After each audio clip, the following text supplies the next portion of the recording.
उच्च शिक्षित लोग अगर आएंगे पॉलिटिक्स में तो हमारा देश एक ग्लोबल लेवल पे और अच्छी तरीके से स्टैंड करेगा। मीरा भाईंदर की यंगेस्ट नगर सेविका मनस्वी Pramod Patil. She is breaking barrier and setting the new standard from the one constituency and making the changes of the people or the kids in that particular society. उम्र या जेंडर को देखकर आपके बारे में बहुत ज्यादा जजमेंट बनाई जाती है. कहीं ना कहीं इसको ना आप सप्रेस करते हैं.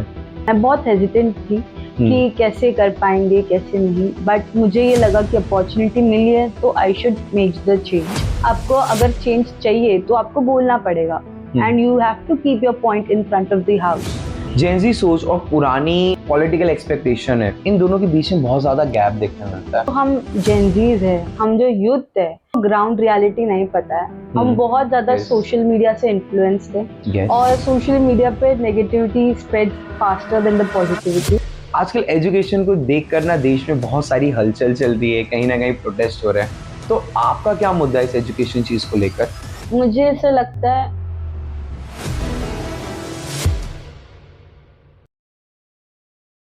वेलकम बैक दोस्तों द नेविगेटर वे. यस, आज के जो हमारे गेस्ट आप ये नोटिस कर सकते हैं, ये पॉलिटिक्स में ही नहीं, शुरुआत के दौर में सबसे आगे हैं. आप ये नोटिस कर सकते हो, हम बात करें मीरा भाईंदर की यंगेस्ट नगर सेविका the corporator Manasvi Pramod Patil. She is breaking barrier and setting the new standard from the one constituency and making the changes of the people or the kids in that particular society. Without wasting time, let's start with the Manasvi Patil and let know about her experience about the politics and the major different things. So Manasvi, कैसी हैं आप? Thank you so much Rahul, thank you for having me and I am good. अच्छा काम चल रहा है, धीरे धीरे काम का प्रोसेस चल रहा है. तो ये जो आपने एक नया जो अभी एक कॉर्पोरेटर का लाइफ स्टार्ट किया है, ये जो रिस्पॉन्सिबिलिटी मैं इसको कहूंगा एक चैलेंज लिया है eight being in the youth stage, so how the process is going on? So process बहुत अच्छा चल रहा है. मैं हर दिन कुछ नया सीख रही हूँ, खुद को इम्प्रूव कर रही हूँ ताकि मैं अपना बेस्ट दे सकूं और बहुत अच्छा काम कर सकूं. यस. तो मनस्वी एट द एज ऑफ 21, जहां पर आप यंगस्टर्स हो, आप अडल्ट्स में आ रहे हो, कॉलेज की लाइफ में एंजॉय करना चाहिए, डायरेक्टली एक शिफ्ट आता है, रिस्पॉन्सिबिलिटी लेना है, चैलेंज लेना है, पब्लिक वेलफेयर करना है. कैसे आता है ये, मतलब क्या सोचा था आपने? ये सब मैंने बचपन से मेरे डैड को देखा है कि उन्होंने कैसे पब्लिक वेलफेयर के लिए, जो हमारी जन सेवा है उसके लिए हमेशा से आगे चल के काम किया है उसके लिए. एंड मेरे डैड हमेशा मुझे कहते हैं कि अगर आपको कुछ बदलाव लाना है समाज में, आपको खुद को ग्राउंड लेवल पे काम करना पड़ेगा. एंड जो हमारी जनता है, उन्होंने मुझे ये चांस दिया कि मैं कुछ उनके लिए कर पाऊँ, उनको रिप्रेजेंट कर पाऊँ. और सिमिलरली जो हमारा पार्टी है, भारतीय जनता पार्टी, उन्होंने मुझे इतनी बड़ी अपॉर्चुनिटी दी कि मैं अपने लोगों को रिप्रेजेंट कर पाऊँ. इसीलिए मैं आप सभी के सामने खड़ी हूँ. कहीं ना कहीं मैंने भी ऐसा कभी ना कभी फील किया है, उम्र या जेंडर को देखकर आपके बारे में बहुत ज्यादा जजमेंट बनाई जाती है, या फिर लोग अक्सर ये देखते हैं कि बच्चा है, यंग है, इसको सिखाना पड़ेगा. तो जब भी आप किसी मीटिंग में जाते हो तो लोगों को, आपके सीनियर्स को आपके बारे में क्या सोच हो सकता है? जैसे कि फॉर एग्जांपल हम देखें, ये बच्चा है यार, इसको सिखाना पड़ेगा. या फिर आप ये नोटिस कर सकते हो कि कहीं ना कहीं इसको ना अब सप्रेस करते हैं. तो एक पॉलिटिकल एंगल के अंदर अगर मैं देखूं तो आपने अब तक क्या फील किया है?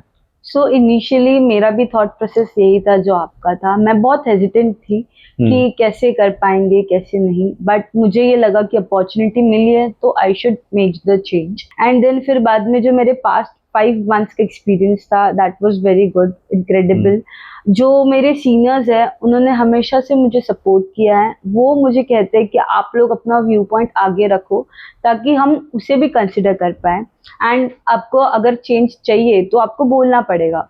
You have to keep your point in front of the house. And उसी साथ साथ में हमारे जो माननीय आमदार है श्री नरेंद्र मेहता सर, उनसे हमेशा हमारी जब मीटिंग होती है सो वो हमेशा हमारा पॉइंट कंसिडर करते हैं. वो हमारे सजेशन सुनते हैं ताकि हम कैसे हमारे जो शहर है उसमें एक चेंज ला पाए, जो एक गुड चेंज होगा हमारे शहर के लिए. और वो हमेशा पॉइंट कंसिडर करते हैं. सो इसी से हमें बहुत मोटिवेशन मिलती है कि अगर हमें पॉइंट रखने का मौका मिल रहा है, वो लोग हमारा पॉइंट कंसिडर कर रहे हैं, तो that means they want us to start speaking about it. So that is it and we feel very motivated to keep a point. Gen Z सोच और पुरानी जो पॉलिटिकल एक्सपेक्टेशन है, इन दोनों के बीच में बहुत ज्यादा गैप देखने मिलता है. सो बीइंग एन यंगस्टर, आप इस चीज को कैसे मेंटेन करते हो? जो हम जेनजीज है, हम जो यूथ है, एक्चुअली उनको ग्राउंड रियलिटी नहीं पता है। हम बहुत ज्यादा Yes. सोशल मीडिया से इन्फ्लुएंस थे Yes. और सोशल मीडिया पे negativity spreads faster than the positivity. So मुझे ऐसा लगता है कि हमें जरा हमारे देश कैसे रन होता है उसके बारे में नॉलेज होना चाहिए। एंड उसी गैप को कम करने के लिए हमारी जो भारतीय जनता पार्टी है, उन्होंने इस बार युवाओं को चांस दिया है कि हम हमारी बात रखें, हम हमारे सोसाइटी में चेंज ला पाए जो हमें चाहिए। So this is the correct way to deal with it कि हमें हमारे बात रखनी है तो आइए, इंटरेस्ट दिखाइए। हम सांसद हो चाहे सभा हो, हम उसके अंदर हमारा पार्टिसिपेशन दे के, हमारी बातें रख के हम आगे बढ़ेंगे। हमें देश के बारे में भी पता चलेगा and the nation will hear our voice as well. जहां तक आप ये नोटिस कर सकते हैं कि बहुत ज्यादा जो युवा है ये बोलते हैं बट ये कहीं ना कहीं पार्टिसिपेट नहीं करते, क्योंकि एक सीधी सी बात आ जाती है कि पार्टी पॉलिटिक्स हो रहा है, पार्टी पॉलिटिक्स है, द पार्टी के अंदर करप्शन है। ऐसा नहीं, जब तक युवा ग्राउंड लेवल पर जाकर काम नहीं करता है तब तक उसको ये नहीं पता होता है कि ग्राउंड रियलिटी क्या है। फोन में, सोशल मीडिया में चीजें देखकर तो चीजें बदलती नहीं है। ये तो आपने भी सही कहा कि ग्राउंड रियलिटी होना बहुत जरूरी है। Social media is just a narrative that we set and मुझे ऐसा लगता है कि पार्टिसिपेशन क्यों नहीं है। मैंने यही सोचा था जब मेरे को इनिशियली अपॉर्चुनिटी मिला था कि मैं नहीं तो कौन, अगर मैं नहीं बनूंगी चेंज तो कौन लाएगा change. So that's why I grab that opportunity, जो मुझे मिली वो मैंने ली। एंड मुझे लगता है हमें ऐसे ही, हमें हमेशा सोचते हैं हम कि politics is just a dirty game. That's not true. जो ग्राउंड लेवल पे काम होता है that is totally different from what we hear, और हमारा जो पर्सपेक्टिव ऑलरेडी बन गया है। So, उसे चेंज करने के लिए आप खुद आइए मैदान में, करिए काम और सुधारिए देश को। जैसे कि आपने स्टार्ट किया कि एजुकेशन, आजकल एजुकेशन को देखकर ना देश में बहुत सारी हलचल चल रही है, कहीं ना कहीं प्रोटेस्ट हो रहा है, तो आपका क्या मुद्दा है इस एजुकेशन चीज को लेकर? मुझे ऐसा लगता है कि बोलना चाहिए, संवैधानिक अधिकार है, आप लड़िए अपने हक के लिए, आपका अधिकार है, आप क्वेश्चन कर सकते हैं, क्रिटिसाइज कर सकते हैं, लेकिन जिस तरीके से आप करते हैं, अपनी जिस तरीके से बात रखते हैं, that should matter more. And जो आप प्रोटेस्ट भी कर रहे हो दैट शुड बी पीसफुल। आप जो प्रोटेस्ट हो रहा था एक्चुअली वो स्टूडेंट्स के लिए नहीं हो रहा था, स्टूडेंट्स के कंधों पे बंदूक रख के अपना पॉलिटिकल पार्टीज अपनी रोटियां सेक रही थी, अपना एजेंडा क्लियर कर रही थी। हमने भी देखा है। सो मुझे ऐसा लगता है आप बोलिए, लेकिन आप सोल्यूशन ओरिएंटेड बात कीजिए। आप एक देश के अंदर रकस क्रिएट नहीं कर सकते। एक डेमोक्रेटिक कंट्री इंडिया जिसके अंदर सबसे बड़ी है और 140 करोड़ पॉपुलेशन को झेलना, 8 रिलीजन को एक साथ लेकर चलना, और ऊपर से आप यूथ को आप भड़का रहे हो, तो मेरे हिसाब से कहीं ना कहीं ये चीज गलत है। एंड हमारे जो माननीय प्रधानमंत्री जी है मोदी जी, उनका भी यही मानना है कि देश का डेमोक्रेसी तभी स्ट्रांग होगा जब लोग उस पर क्वेश्चन करेंगे, जब जो ऑपोजिशन है, जो पार्टीज है, हमारा डेमोक्रेसी तभी होता है जब सारे लोग मिलके देश के लिए आवाज उठाते हैं। और जब एक रूलिंग पार्टी है तब ऑपोजिशन का होना भी बहुत ज्यादा नेसेसरी है, तभी हमारा देश का डेमोक्रेसी भी आगे बढ़ेगा। But that should be kept in a very logical way. You should question things in a very logical and ethical ways. आप रखिए, आपके पास है, आप सांसद में रखिए अपनी बात, आप रखिए लोकसभा राज्यसभा में अपनी बातें, आप क्यों नहीं रख रहे हैं? Just because you want to create a ruckus, you want to feed people that ये नेगेटिविटी हो रही है, this is the problem.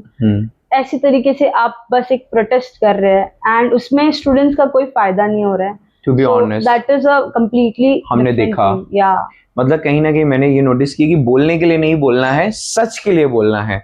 जो इंस्टीट्यूशन है जिनके वजह से ये प्रॉब्लम्स हुई है, और ये बातें बाहर कैसे आई है कि पेपर लीक हुआ है, ये गवर्नमेंट ने लाई है बातें, ये गवर्नमेंट के द्वारा ही बातें बाहर आई हैं। अगर कुछ प्रॉब्लमेटिक, अगर हमें ये सारी चीजें अंडर द रग करनी होती तो वो वैसे ही हो जाती। ऑफ कोर्स यस, चीजें तो हाँ चलो यार कोई बात नहीं, हम नहीं बताते जनता को, लेट गो। ये गवर्नमेंट ने ही खुद डिस्क्लोज किया है एंड विद इन 21 डेज वो जो पेपर है उनको री एग्जामिनेशन रखा गया एंड उसके अंदर जो जिस सोर्स है, लोग कह रहे थे टेलीग्राम के थ्रू ये चीजें, तो गवर्नमेंट ने उस ड्यूरेशन के टाइम पे टेलीग्राम को भी बैन कर दिया था एंड ऑल्सो ये जो इसका सोल्यूशन है दैट इज कि हमारे मोदी जी ने भी कहा है कि 13 डेज के अंदर जो 13 सस्पेक्ट्स है जिनको अरेस्ट किया गया है अलग अलग स्टेट से, जो सस्पेक्ट्स है जिनकी वजह से ये हुआ है, ऑफिसर्स इंस्टीट्यूशन उनको ऑलरेडी कस्टडी में लिया है and fast track court hearing होगी उनकी, और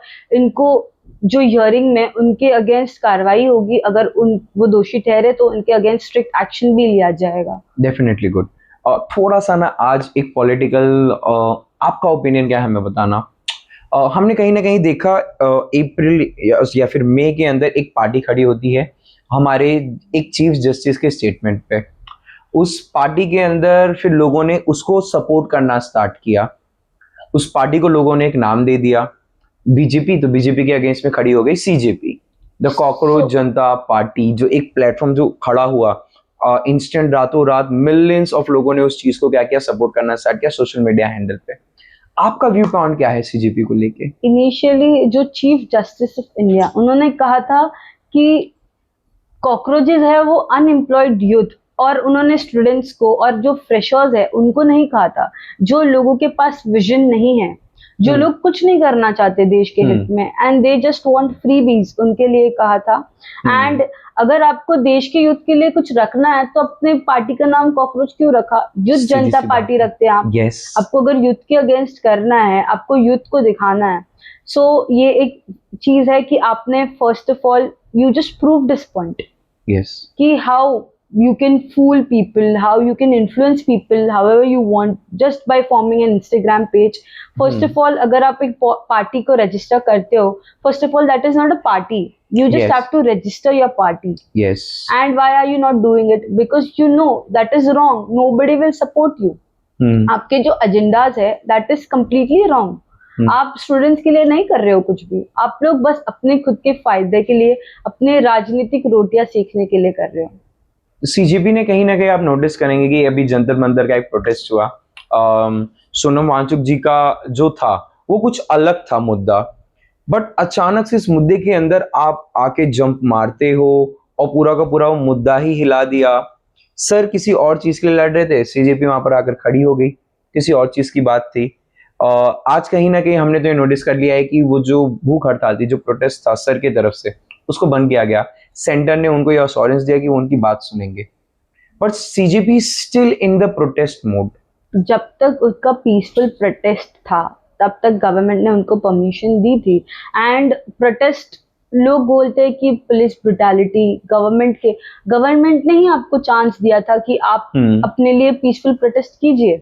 जब अन्ना हजारे जी ने प्रोटेस्ट किया था तो उन्होंने बस अपने एक ही मुद्दे पे अड़े थे कि एक मुद्दा लेके चले थे, उन्होंने कभी किसी पॉलिटिकल पार्टी को ड्रैग नहीं किया। सो दैट्स व्हाई उनका जो प्रोटेस्ट था वो बहुत सक्सेसफुल हुआ था। एंड अगर हम उनकी कंपैरिजन में ये प्रोटेस्ट देखेंगे, इनका जो एक एजेंडा है वो छोड़ के ये पूरे देश की दिशा भूल कर रहे हैं।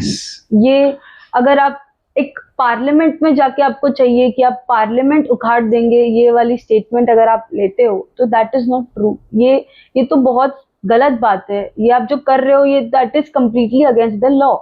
एंड पुलिस ब्रुटैलिटी नहीं थी, उन्होंने पहले अनाउंस भी किया था कि जो स्टूडेंट्स है प्रोटेस्ट खत्म हो चुका है, आप अपने अपने घर जाइए। And then they started throwing stones. So उनको उनके अगेंस्ट एक्शन लेना